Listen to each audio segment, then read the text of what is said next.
Welcome to the MindVine podcast, where we challenge the stigma associated with mental illness through conversations about a variety of issues impacting mental health. Here we bring you news, views, and interviews that intrigue, educate, and celebrate recovery. Leading us on this journey are the hosts of the MindVine podcast, Darryl Mathers and Chris Bovie. So welcome to the MindVine podcast. My name is Darryl Mathers, and I'm with my co-host, Chris Bovie. Hello. Nice to meet you. And we have a very special guest, Emily Grice, a peer support specialist with CMHA in York. Yes, and hello. Welcome. Thank you for joining us. And we'll just start off by maybe you can tell us about kind of your program, which you just presented on. You're involved in the MOBYSS. Yes. So it's a mobile crisis response initiative, and maybe you can just run us through that, and we'll start from there. Sure. So what it is essentially a mobile walk-in clinic, but instead of just medical, we also have the counseling aspect to it as well. So everything's free, everything's confidential. Our catchment age is between 12 to 25. But because we don't ask for a health card or any type of identification, we've seen everything from infants to geriatrics. Wow. So we have medical services. So the clients that come to see us actually can come see us for anything that they would go see their family doctor for, or like a regular walk-in clinic. And then we also have counselors on board, peer support specialists, which is what I am, and then youth mental health workers. So the peer support specialists actually have lived experience with mental health. We get to kind of just have a different relationship with the clients that we see because we're able to relate to what they're going through.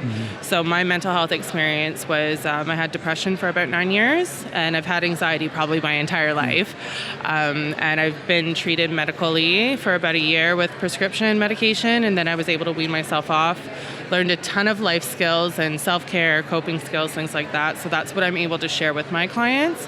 And then we also have youth mental health workers that can offer the same type of thing minus the lived experience. Right. That's right. So we don't have a doctor, we have a nurse practitioner, but she operates exactly like a doctor can. She just can't prescribe narcotics or controlled substances.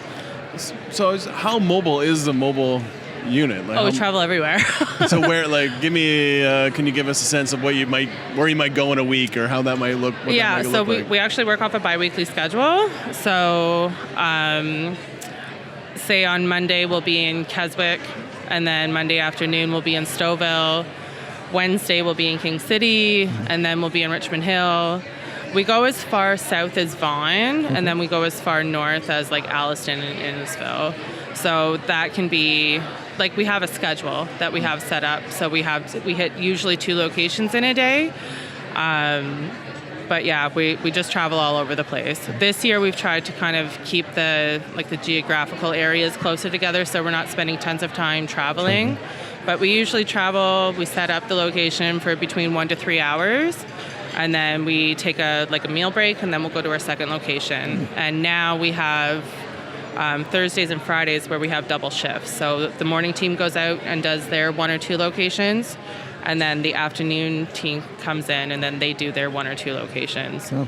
So you've been doing it for a couple years now. Have you seen a real growth in demand? Oh, yeah. Yeah. When we first started, it was nobody knew who we were. And nobody wants to approach this bright, colorful bus because they have no idea what it is. So we did a lot of promo inside community centers, and we do tables outside of the bus, offer tours. When we go into new locations, we always set up tours as well. But yeah, it's gone from a really, really small, we would maybe see 6 to 10 people in the week just because nobody knew who we were, and now we can see up to 30 people a day. Do you see young people reaching out to you earlier than maybe early in the process of maybe their mental health issues, or are you seeing them when things have really gotten dark? No, it's usually pretty early in the process. They'll have stuff going on at school or home, or they'll say this is what's happening, and we can explain sounds like you have anxiety, and these are the resources that we can give to you, and this is the way that we can help you. And we offer ongoing counseling, or we offer to if they want to see somebody in their community as well. So, but usually once they have the courage to open up to, say if somebody comes to me, if they have the courage to open up to me, they don't want to see anybody else. So that's also like a really good gateway for us to get more youth to come see us, because that one person will go back and say, yeah, I had a really great experience on MOBYSS. You should come check it out with me because I know you're struggling too. So often, I mean, it's so complex. And do you connect them? So if you have a young person that may have issues at home with family or schooling and that, do you help strategies or connect to those different pieces of their life, you know? Yeah. So like we'll dig back a little bit just to see like, well, when did that start? And when did that start happening? And why did that happen? Or like, so we try to dig a little bit, but the stuff that might be a bit too deep for us to dig, then we have other like psychiatrists and doctors that we can send them to. Okay. So, yeah. When you hear the word mobile, it kind of seems a little like temporary, right? Yes. When you're on the surface, right? Yeah. But it sounds like because of your schedule and the way that you guys have this service set up, that you can actually build a relationship with the young people. Like you're seeing them over, a couple of appointments, or you do have the ability to have a relationship with them. Oh yeah. So the original thought was that like one of the youth would call us and then we'd be able to drive to them in their community. But that's not, unfortunately, how it ended up working. So, but they know when we're going to be in their community. And a lot of them, if it's a rural area, they really rely on that relationship so they can come and they can see the nurse practitioner for their medical stuff, to get a checkup on whatever they might be going through. And the same with the mental health piece. Right. So they know that if we're there, that they want to come see us, and they'll really find any way to make that happen because it's helping them. Did you have any feedback from youth that said, I probably wouldn't have gone to get help, but because you were there as a mobile, that it was convenient, it was kind of something I could access where I didn't really have the courage to go make an appointment with a clinician?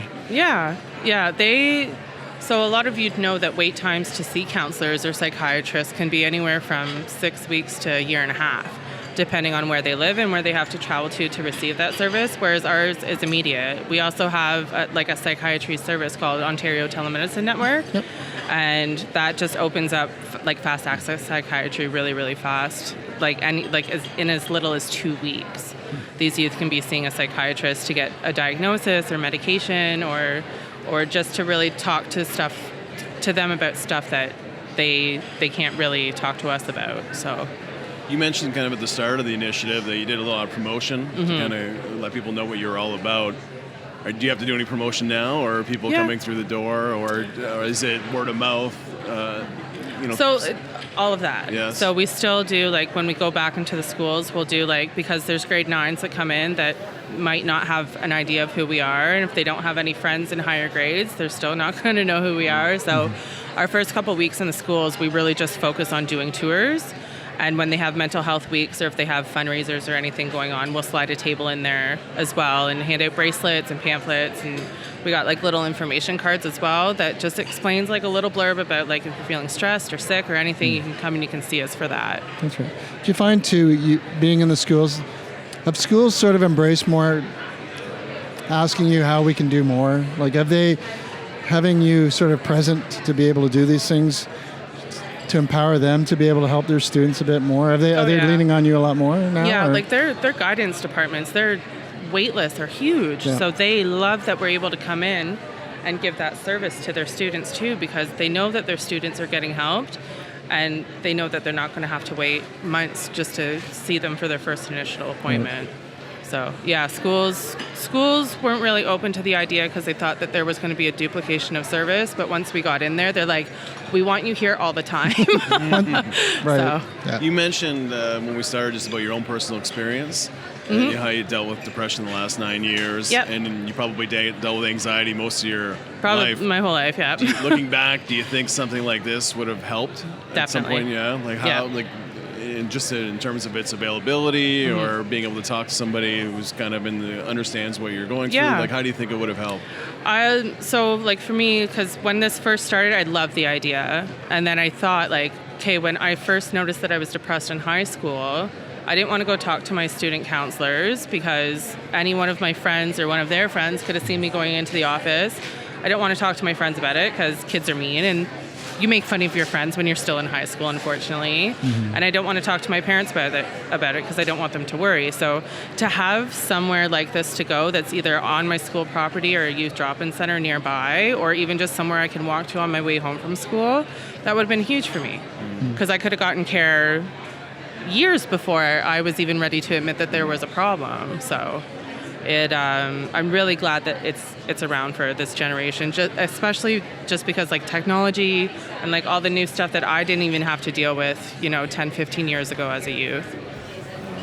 Well, thank you very much for joining us. I Thank think you. it's a really, Program. really interesting idea. Yeah. It sounds like you're doing great work. So thank you very much for telling us a bit more Thanks about for it. asking Thank you. me to come. Thanks. Thank you. Thank you.